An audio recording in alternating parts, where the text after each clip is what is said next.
Hello friends, welcome back to Pink's Kitchen Tamil. இன்னைக்கு நம்ம passion dosa அதாவது கடலை மாவு தோசை எப்படி செய்யறதுன்னு தான் பார்க்க போறோம். இது ரொம்ப crispy and delicious ஆன ஒரு South Indian breakfast recipe. ரொம்ப ஈஸி and instant ஆன ஒரு ரெசிபி. சோ இந்த ரெசிபியை பார்க்கறதுக்கு முன்னாடி இதுக்கு தேவையான பொருட்கள் என்னென்னன்னு பார்த்துட்டு வந்துடலாம். ஒரு மிக்சிங் பவுல்ல 1/2 கப் அளவுக்கு கடலை மாவு, 1 டேபிள்ஸ்பூன் அளவுக்கு அரிசி மாவு, 1 டேபிள்ஸ்பூன் அளவுக்கு ரவை, 1/4 டீஸ்பூன் அளவுக்கு உப்பு, 1/4 டீஸ்பூன் அளவுக்கு மஞ்சள் தூள், 1/2 டீஸ்பூன் அளவுக்கு மிளகாய் தூள், அப்புறமா ஒரு சிட்டிகை ஓமம் சேர்த்துக்கோங்க. இது எல்லாத்தையும் நல்லா கலந்து விட்டுருங்க.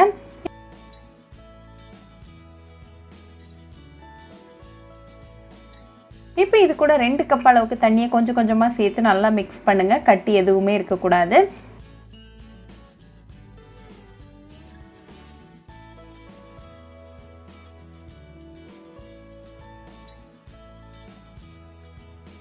இப்போ நமக்கு இன்ஸ்டன்ட் கடலை மாவு தோசை பேட்டர் சூப்பராக ரெடியாக இருக்குது. கரெக்டான பக்குவத்துலேயும் இருக்குது. இது ரெடியாக வச்சுக்கோங்க. இப்போ ஒரு தவாவை சூடு பண்ணிக்கோங்க. ஃப்ளேமை ஹையாக வச்சுக்கோங்க. தவா நல்லா சூடானதும் 1 டீஸ்பூன் அளவுக்கு எண்ணெயை சேர்த்துட்டு அதை நல்லா ஸ்ப்ரெட் பண்ணி விட்டுருங்க. இப்போ இந்த மாதிரி ஒரு பவுலில் கொஞ்சமாக மாவு எடுத்துக்கோங்க. அந்த மாவை அப்படியே இந்த தோசை கல்லில் ஊற்றிடுங்க.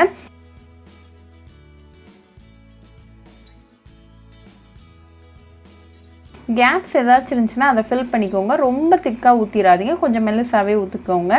ஊற்றினதுக்கப்புறமா ஃப்ளேமை லோ பண்ணிவிட்டு ஒரு 2 நிமிஷம் நல்லா குக் பண்ணிக்கோங்க. 2 நிமிஷத்தில் தோசை நல்லா கிறிஸ்பியாக ரெடியாக இருக்குது. ஸோ ரிமூவ் பண்ணிடலாம்.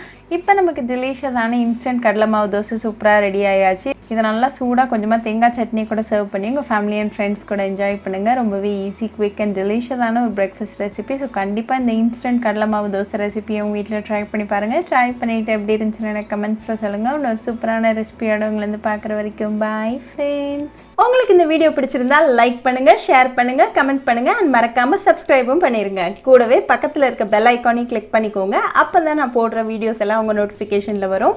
உங்களுக்கு ரெசிபிஸ் இங்கிலீஷில் பார்க்கணுன்னா பிங்க்ஸ் கிச்சன் சேனலை பாருங்கள். சேனலோட லிங்க் நான் அந்த டிஸ்கிரிப்ஷன் பாக்ஸில் கொடுக்குறேன். மறக்காமல் செக் பண்ணுங்கள்.